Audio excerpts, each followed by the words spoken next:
بالله من الشيطان الرجيم بسم الله الرحمن الرحيم الحمد لله رب العالمين اللهم صل وسلم على سيدنا محمد وعلى آله وصحبه أجمعين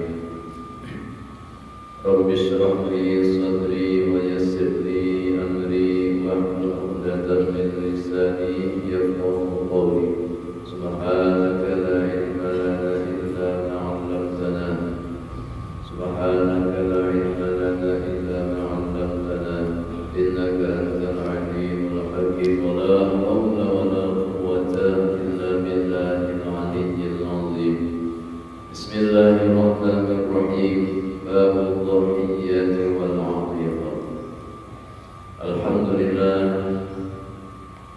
kita panjatkan puji dan syukur kehadirat Allah Subhanahu wa taala yang masih memberikan kepada kita taufik dan hidayahnya sehingga pada pagi hari ini kita dapat sama-sama salat subuh berjamaah. Salawat serta salam semoga selalu tercurah kepada junjungan kita baginda Rasulullah sallallahu alaihi wasallam beserta keluarga beliau, sahabat dan pengikut beliau sampai akhir zaman.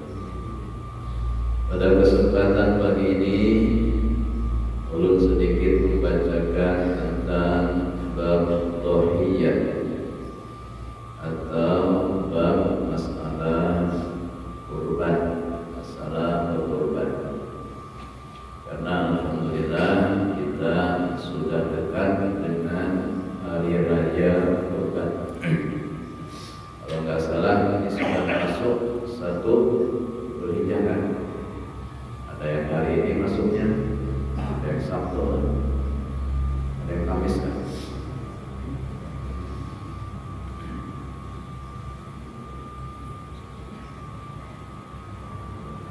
Kurban itu maksudnya mayudbahu minan na'am taqarruban ila Allah min yaumil 'aidi ila akhir ayyamin tasyrik. Yang dimaksud dengan hewan korban, menyembelih korban itu adalah hewan korban yang disembelih dengan niat taqarrub, mendekatkan diri dengan niat beribadah kepada Allah Subhanahu wa taala. Jadi ada niat khusus ketika menyembelih hewan korbannya tadi pada asal sembelih. Kalau niatnya bukan taqarrub ila Allah, nah ini bisa macam-macam. Bisa kesan kejuan, yang kayak buhan sapi-sapi itu kan, tiap pagi menyembelih sapi, bawa ke pasar, antar ke Banjar, antar ke Martapura. Sehari ada 5-6 ekor disembelihnya. Tapi itu kada ada niat taqarrub ila Allah. Itu niatnya penjualan, itu bukan disebut kurban. Jadi ada niat khusus. Kemudian kurban ini ada waktu khususnya juga. Jadi ada niat khusus, kemudian ada waktunya. Kapan waktunya kurban? Min yaumil 'id ila akhiri ayyamit tasyrik. Mulai dari hari raya Idul Adha 10 Dzulhijjah, itu hari pertama boleh berkorban, sunnah berkorban, sampai hari terakhir hari tasyrik. Tanggal tasyrik itu tanggal 11, tanggal 12, tanggal 13 Dzulhijjah. Berarti 4 hari kesunahan waktu untuk berkorban. Jadi kalau yang disembelih itu hewannya banyak, wajib atur harinya tuh. Kadang-kadang hari pertama aja berada, supaya terurusi dagingnya, terurusi misalnya. Kalau disembelih berata, mengurusi kada tapi ada pina berburukan dagingnya. Diatur hari pertama misalnya menyembelih 5 ekor, hari kedua 5 ekor, hari ketiga 5 ekor, hari keempat 5 ekor. Nah, jadi kawan. Atau kita milih di hari mana yang kita mau. terakhir pun boleh. Jadi niatnya khusus taqarrub ilallah, beribadah kepada Allah, melaksanakan perintah Allah. Nah kemudian harinya pun khusus. Jadi yang disebut dengan kurban, menyembelih kurban. Wadhiyatu sunnatun muakkadatun fi jami'il jihadi.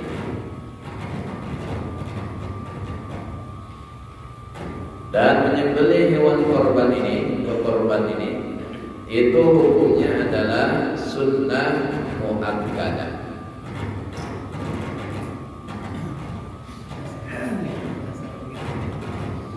Hukumnya sunnah muakkadah, sunnah muakkad ya kita. Jadi kada sampai kepada wajib, kada sampai wajib hukumnya korban. Sunnah muakkadah itu sunnah yang dikuatkan, yang sangat dianjurkan, karena Rasulullah ini memperhatikan benar dengan sunnah ini, mengerjakan sunnah, dianjurkan benar ya sunnah muakkadah. Fi jami'il jihad, untuk seluruhnya, seluruh orang, siapa aja, di mana aja berada, sunnah untuk berkorban. Misalnya kita pada hari raya dan hari-hari tasyrik ada di kampung, maka sunnah kita berkorban orang yang di kampung tadi. Atau kita pas hari raya mudik kampung halaman, maka sunnah kita di kampung halaman. Orang yang hadir di kampung, orang yang musafir, yang berada di mana aja, di mana ia berada, disunahkan berkorban di situ. Nah itu sunnahnya sampai nangga itu.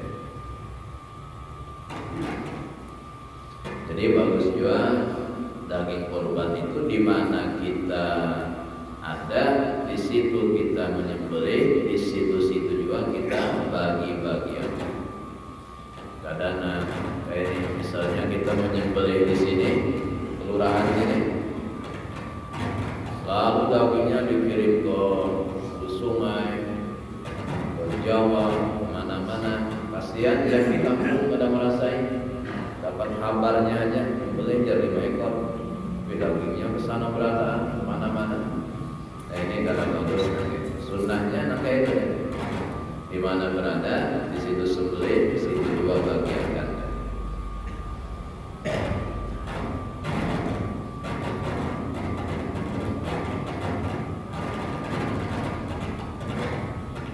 Dan yang menerima korban ini boleh siapa aja.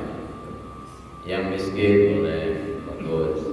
Bahkan sampai orang kaya pun, sugi-sugi boleh menerima daging korban. Kada kayak zakat. Kalau zakat langsung benar.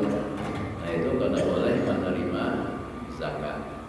Tapi kalau daging korban boleh aja. Nah ini kalau yang sugih menerima daging korban, ini hitungannya sebagai jamuan, hadiah, suguhan aja. Kalau yang miskin, yang susah ini, yang fakir, yang miskin, maka ini daging korbannya menjadi hak milik dia. Di hak milik ini terserah aja, nak dimakan kan, nak dijual bahasa kan, boleh aja.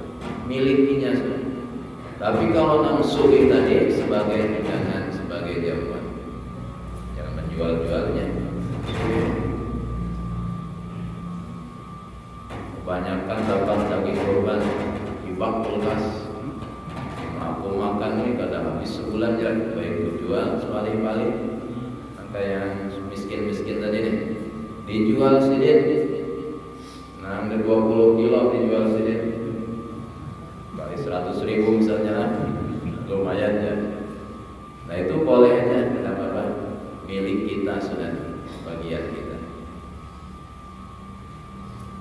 Ya kada semua orang makan daging, apalagi yang dikorbankannya itu kambing.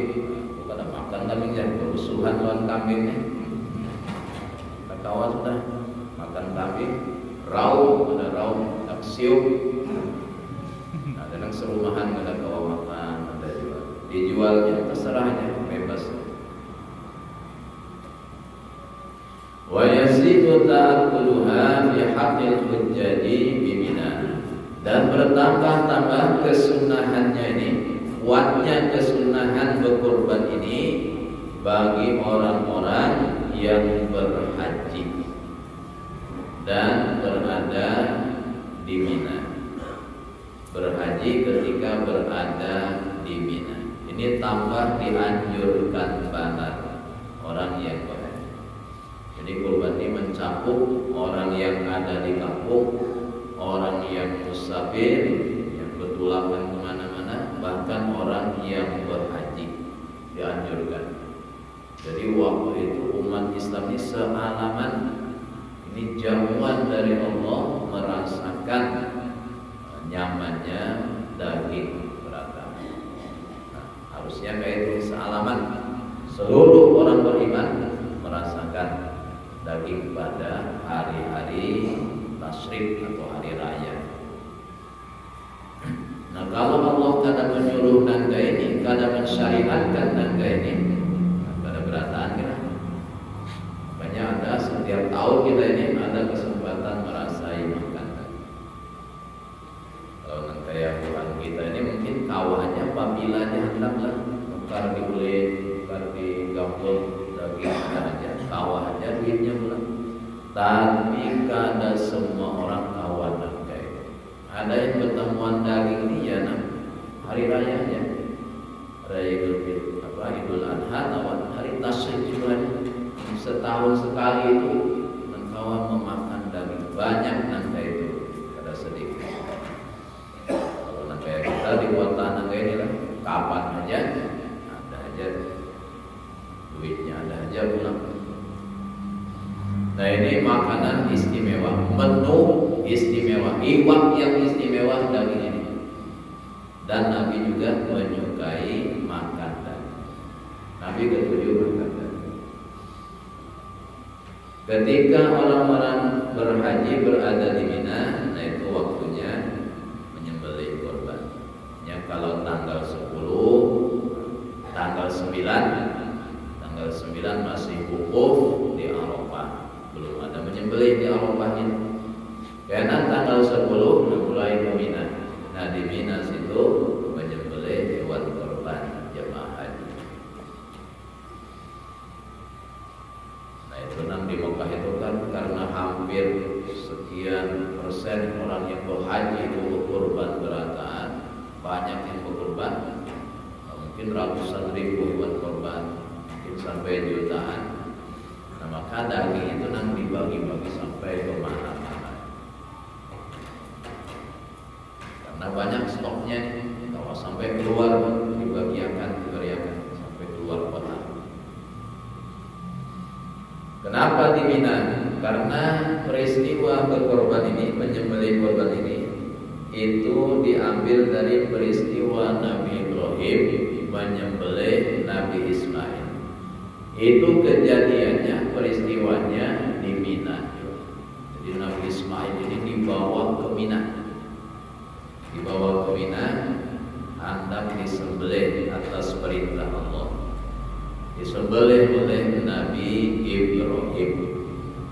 Nah, di Mina ini lokasi penyembelihannya.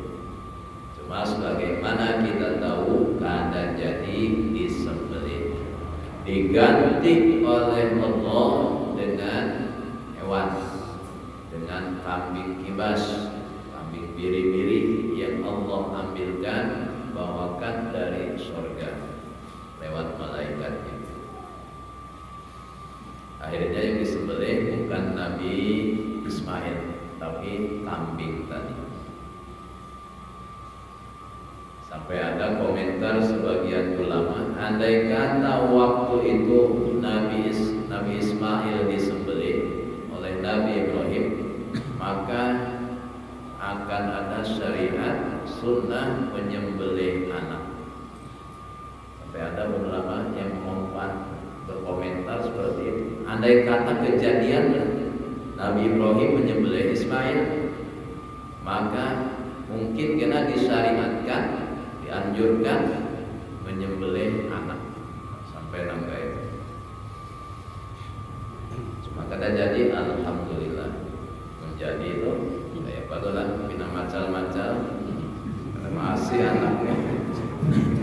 Saya pikir apa? Pikirkan apa ya?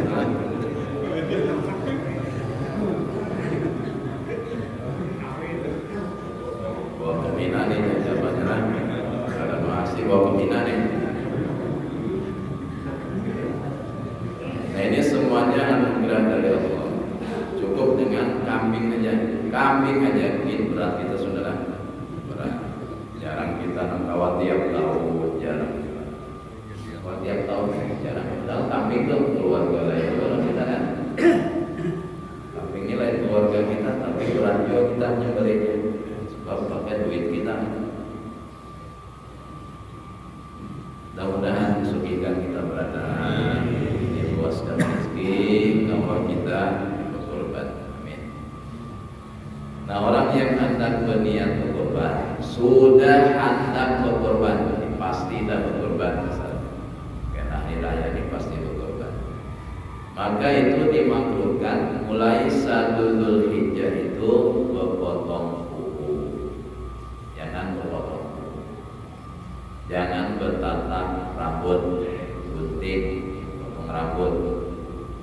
Mulai kapan? Mulai 1 Dzulhijjah. Kalau hari ini 1 Dzulhijjah misalnya, maka mulai hari ini jangan bertatak kuku, jangan bergunting rambut.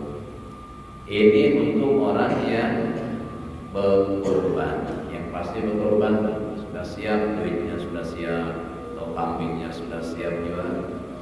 90% jadilah korban. Supaya apa? Ada hikmahnya di situ. Itu supaya seluruh anggota badan kita, bagian dari anggota badan kita sampai kuku, rambut, itu ikut menyaksikan kita beribadah kepada Allah menyembelih hewan korban. Supaya menyaksikan. Rambut kita jadi saksi bahwa kita berkorban. Sampai kuku tangan kita jadi saksi bahwa kita berkorban. Dan di awal kita ini yang kita lepas, yang kita potong kan duanya, rambut lawan kuku. Ada lain pada itu kan. Rambut yang biasa kita potong atau kuku. Ada pada itu, lain pada itu kan. Maka 10 hari ke depan sampai dilaksanakan kurbannya, nah barulah inya boleh sudah. Kalau sudah berkurban, silakan potong. Jadi 10 hari itu kalau lebih itulah karena bertata kuku itu sepanjang kuku kita. Tapi biarkan itu jadi saksi buat kita. Tapi yang keadaan berkorban tetap kayak biasa. Yang empat-empatan juga lah, pada tatak kuku juga aja. Korban kadang misalnya adalah, nah ini kadang dianjurkan. Biasa aja kalau nang pada korban bersih-bersih hari Jumat, berapi-api, bersih-bersih.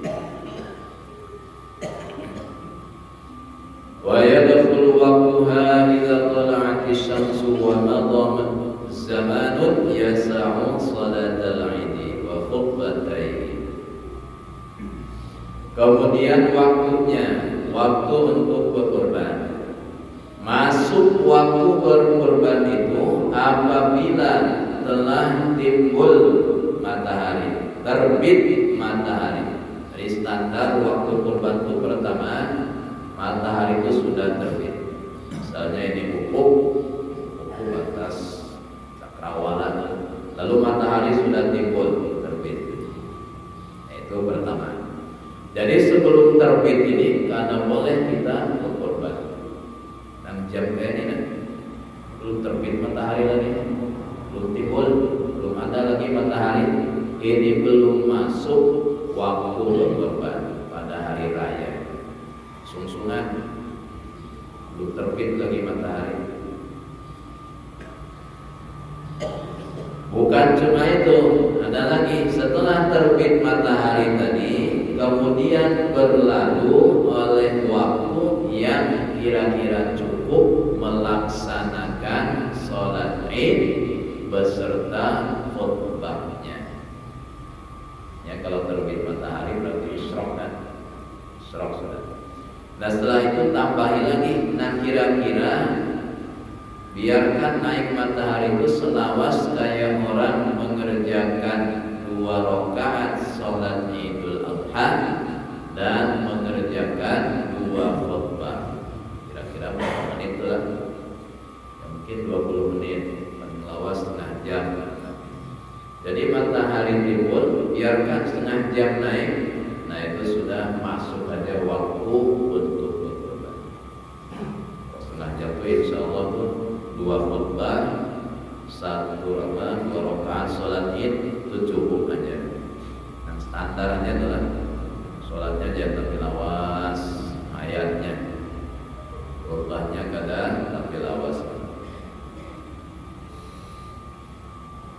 Itu mulainya. Kemudian wa yastamirru adaan ila ghurubi syamsi akhir ayyami tasyriqi thalathati. Kemudian berlanjut waktunya tadi. Mulai terbit matahari tadi terus waktunya tadi berlangsung waktu untuk berkorban itu sampai tenggelam matahari di hari terakhir hari tasyrik. Hari terakhir hari raya tanggal 10, tasyrik 11, tasyrik kedua 12, tasyrik ketiga 13. Ketika di hari ke-13 ini sudah maghrib, tenggelam matahari, habis sudah waktu berkorban. Kalau masih asar, tahu aja. Hari ketiga setelah asar menyembelih masuk aja, masih boleh. Asal matahari belum tenggelam. Nah ini diberi keluasan kita waktu yang luas oleh Allah, oleh syariat Islam untuk melaksanakan korban. Untuk sholat Id ini, kalau Idul Adha itu disuruh kita bersungsung, disuruh bersungsung. Artinya lebih sungsung, lebih cepat daripada sholat Idul Fitri. Itu aja standar. Kalau kita sholat Idul Fitri jam 8, nah berarti Idul Adha usahakan sebelum itu, mungkin setengah 8 sudah mulai. Atau kalau Idul Fitri kita setengah 8, ya mungkin Idul Adha jam 7 misalnya sudah mulai. Lebih awal, lebih sungsung. Apa hikmahnya lebih sungsung? Karena waktu menyembelih tadi itu setelah sholat Id tadi. Waktunya kan kurang lebih setelah sholat Id. Kalau sholat Idnya sungsung, maka sisa waktu ini banyak sampai sore. Nah ini bisa menggawi hewan korban tadi. Mengurusinya itu lebih banyak waktu. Apalagi pas harinya kena hari Jumat misalnya sholatnya belandung-landung pulang. Jam setengah 10 hanya tuntungan sembayangan, belum lagi kena pulihkan, nyembelih jam 12 Jumatan nang di Araku banyak misalnya. Tapi kalau sholatnya bersungsung, jam 8 beres sudah beratan, sudah sholat segala macam, sudah khutbah juga. Nah ini waktunya tepatnya. Itu sampai nanti itu diatur. Kalau Idul Fitri lain lagi. Idul Fitri itu disunahkan mundur. Kenapa? Sebab selama sebelum sholat Idul Fitri orang masih bisa berzakat fitrah. Zakat fitrah nih.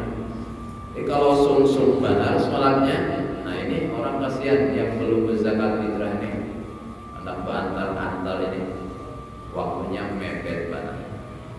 Jadi kalau sholat Idul Fitri belandung sedikit supaya waktu orang berzakat ini luas. Kalau Idul Adha sholatnya bersungsung supaya waktu untuk berkorban lebih luas.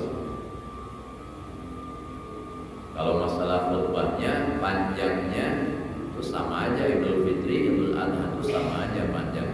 Maka itu juga yang diatur itu waktunya, pemaju atau pemundur.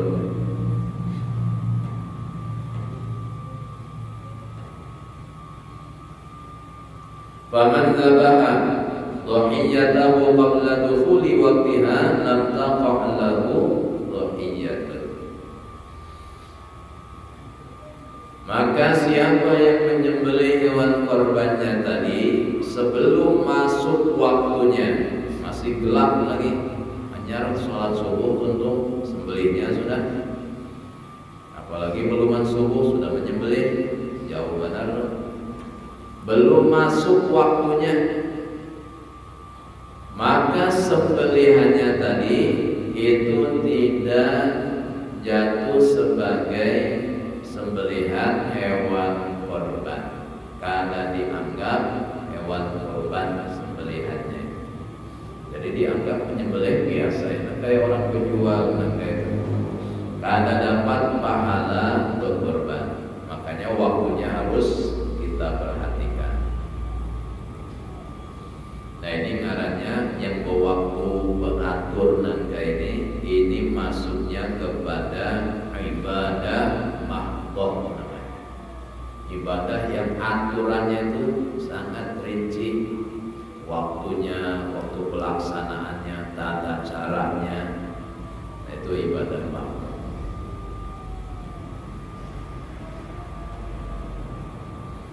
Wa kadza man tabaha ba'da khuruji waqtiha. Seperti itu juga tidak termasuk korban orang yang menyembelihnya, menyembelih hewan korbannya setelah keluar waktunya. Di hari keempat, tanggal 14 hanya menyembelih, ini kadang disebut berkorban. Sudah bersembelih biasanya. Tapi kalau dagingnya dibagiakan, ya masuk sedekah, cuma bukan kurban.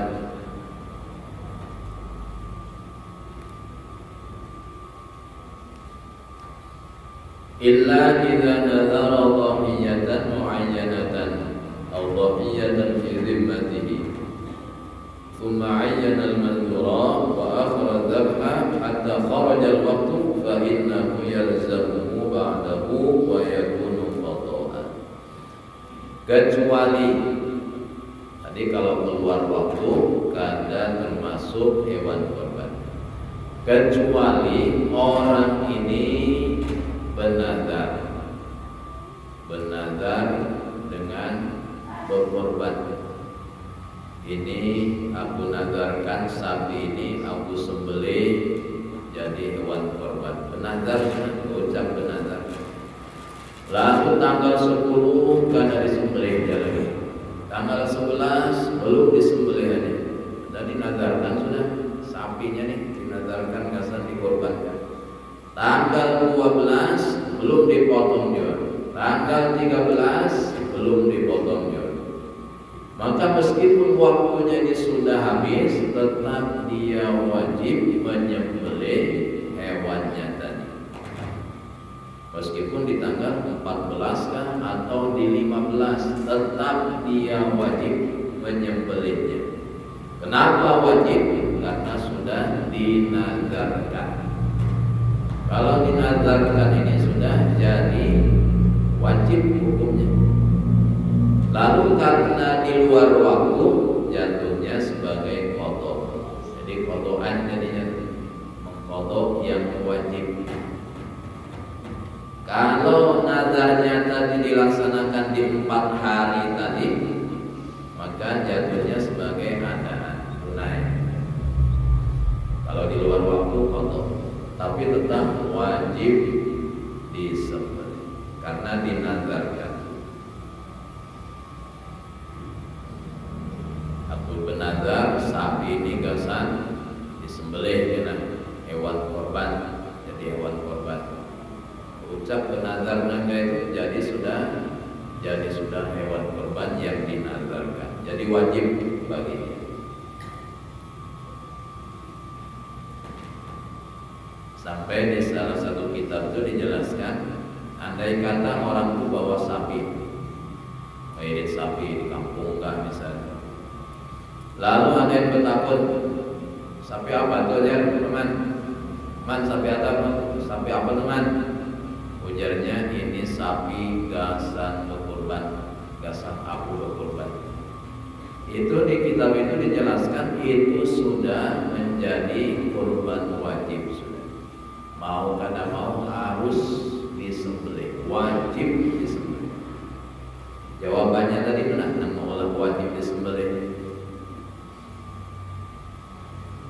Itu sapi apa Pak Manjan? Dijawabnya ini sapi, ini sudah ditentukan, tunjuk sudah mengarah di syarat ini sapi gasan kurban. Ini sudah wajib disembelih, jadi kada boleh ditunda-tunda lagi. Dan kalau korban wajib, karena aturannya ini yang si korban ini yang berkorban dilarang memakan daging dari sembelihannya, karena sudah wajib. Ya kalau wajib itu harus semuanya diberikan ke orang. Kalau korban sunnah, nanti yang berkorban disunahkan makan dari sebagian daging. Kalau korban wajib, wajib semuanya berikan. Kalau korban sunnah, sunnah kita memakannya meskipun cuma sedikit, yang penting ada memakan.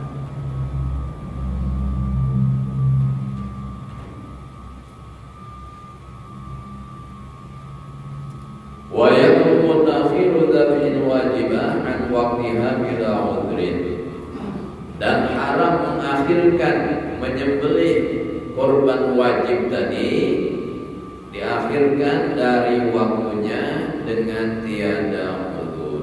Dilarang menunda-nunda korban wajib. Jadi korban wajib ini harus diwajib di 4 hari. Hari raya 10, 11, 12, 13 di 4 hari. Karena wajib. Wala tasrifu tadhiyatu illa bil an'ami, dan tidak sah hewan kurban itu kecuali dengan an'am. An'am itu sudah ditentukan. Yang disebut dengan an'am itu adalah unta, kemudian sapi dan kambing. Ini yang disebut dengan an'am, hewan ternak kaki 4 lah hitungannya. Itu sudah disyariatkan. Jadi hewan-hewan untuk berkorban ini sudah ditentukan. Unta, kemudian sapi dan segala jenis sapi, kemudian kambing. Ya kadang-kadang ada yang bertakun lah, kalau aku berkorban pakai ayam saja. Pakai ayamnya ganal, kalkun, kayak anak sapi juga seganalnya. Kadang kawan itu lain an'am, harus kaki 4 dan sudah ditentukan si kaki 4-nya juga. Unta itu gasan yang di Arab sana, yang banyak unta bagusnya. Di wadah kita kan ada unta kan, sapi berarti kan di sini. Kada termasuk di sini kuda dan kawan. Cuma 3 aja, unta, sapi, kemudian kambing. Itu aja 3 macam. Gajah gitu diangkat nyolong. Itu jadi sapi itu, adangan, kerbau, apalagi itu.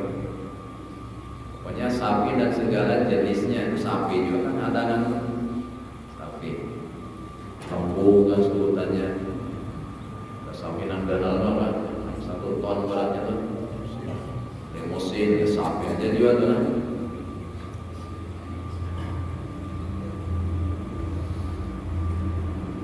Jadi kalau ayam biar ganal kayak banyak, kalau bikin kambing ganalnya, kalau pun ada kawan diolah jadi hewan kurban.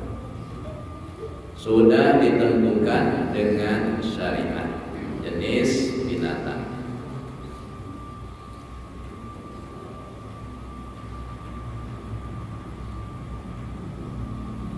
Wa afdaluha ba'irun. Kemudian di antara yang 3 macam jenis binatang tadi, itu yang paling afdal, yang paling utama adalah unta. Ternyata unta ini menduduki urutan pertama keafdalannya. Ini orang-orang di sana jangan banyak unta lah, kawai. Dan unta ini harganya larang juga, bahkan melebihi sapi. Unta itu ada yang 30, 40, 50, 70, bahkan dia di atas 100 jutaan juga ada.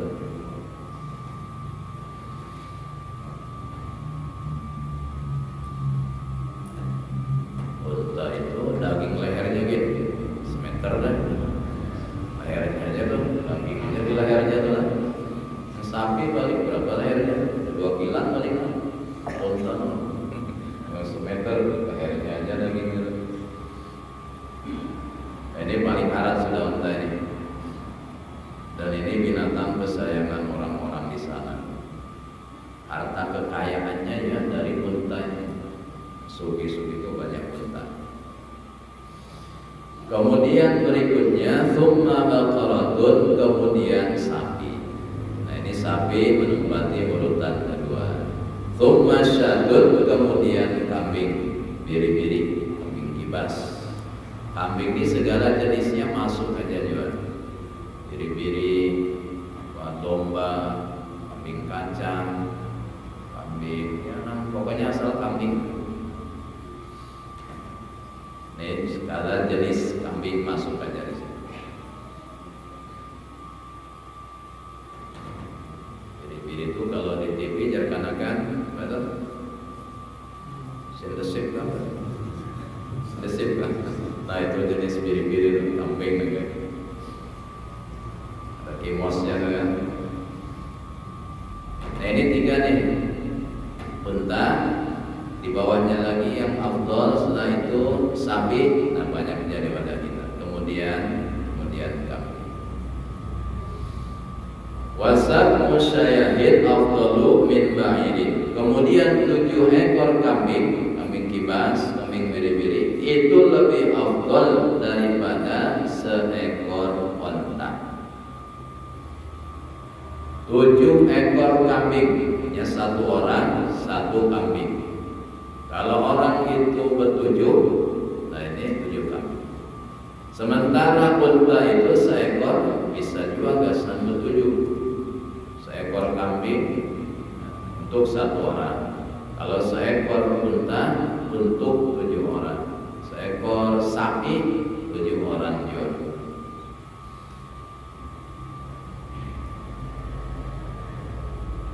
Orang ini ada korban. Pilihannya 2. Duitnya misalnya 21 juta. Kalau ditukarkan kambing yang 3 jutaan dapat 7 kambing. Kalau ditukarkan sapi, sapinya harga 21 juta dapat seekor sapi. Orang ini ada korban, duitnya 21 juta. Pilihannya 2 aja, seekor sapi kan atau 7 kambing. Maka yang afdal buatnya itu pakai yang 7 kambing. 7 kambing itu lebih afdal. Terbanyak hitungannya, terbanyak kepalanya, terbanyak batisnya, terbanyak gawian menyembelihnya. Afdal kalau kan. Kalau nak sapi tadi sekali sembelih aja, sekali potong jadi. Yang 7 tadi 7 kali potongnya. Karena kepalanya dapat 7 pulang, batisnya kali 7 pulang 4, banyak benar. Nah itu banyak kelebihannya di situ. Itu kalau dibanding-bandingkan. Cuma kalau keadaan tak ribet, jangan seekor aja. Sapi aja kan seekornya pada ngalih, kasihan penyembelihannya. Kalau mengulitinya pulang lah. Nah afdalnya itu pakai seekor unta atau sapi. Kemudian lagi wadhanu afdalu minal ma'zi. Kemudian kambing kibas lebih afdal, lebih utama daripada kambing halus, kambing kacang yang kita. Kalau kibas ini yang bulunya tebal, kambing kibas, kambing biri-biri. Kalau mahzi ini yang bulunya halus, tipis, kambing kacang, kambing Jawa gitu. Nah itu dibandingkan bagus yang kibas. Kalau kibas ini ganal, kalau ganal ukurannya banyak daging. Kalau yang halus tadi itu sedikit dagingnya. Meskipun sebagian orang mengatakan dagingnya kenyaman halus ini itu kada jadi standar adalah. Nah, pendapat sebagian orang itu kada jadi standar. Standarnya masih dalam syariat bagus kambing biri-biri lebih afdal ketimbang kambing halus. Wa yasihu bidzakari wal untha. Kemudian sah berkorban itu dengan hewan korban laki dan hewan korban bini. Dua-duanya kawannya sah aja. Sapi laki gasan kurban sah, sapi bini gasan kurban sah, kambing ya. Dan ini berlaku juga korban ini seperti akikah. Sebagaimana akikah, sebagaimana korban sah dengan hewan laki atau bini tadi, akikah pun kayak itu. Awalnya akikah dengan kambing dan bini sah aja dengan akikahnya.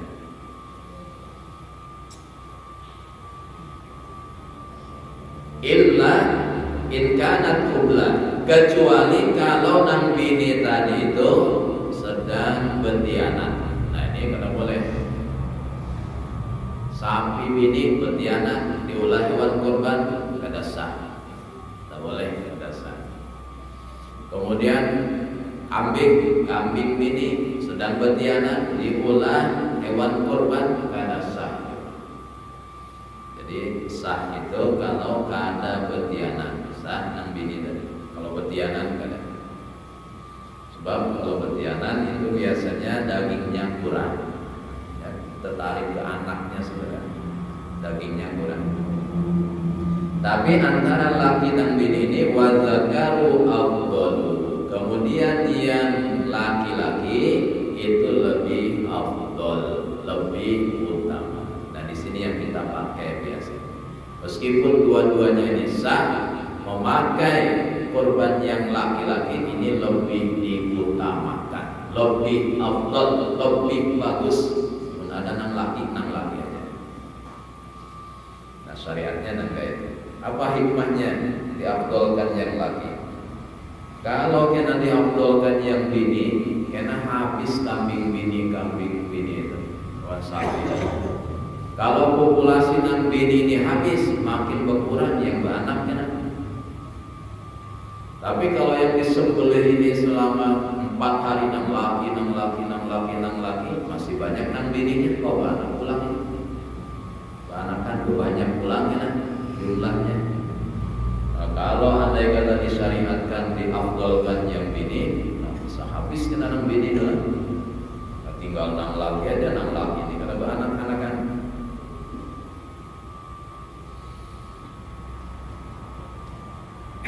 Jadi kalau dibandingkan nang laki bini afdal nang laki.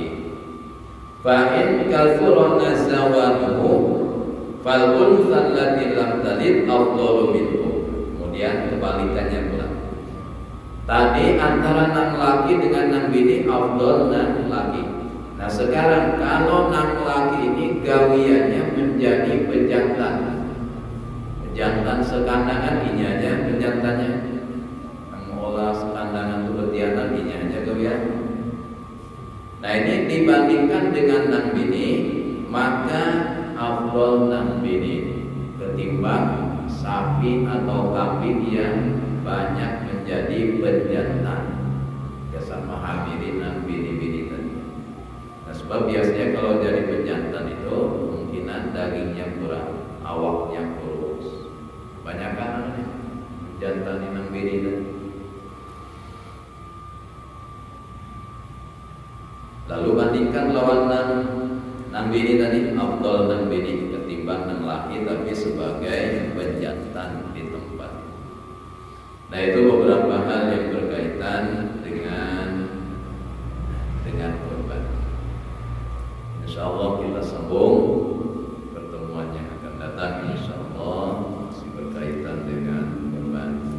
Mudah-mudahan kita semua diberikan taufik hidayah oleh Allah Subhanahu wa taala, dilapangkan rezeki kita, diluaskan rezeki kita sehingga kita bisa melaksanakan ibadah korban. Amin ya rabbal alamin. Ala hadhihi niyat al-Fatihah. Bismillahirrahmanirrahim. Alhamdulillah.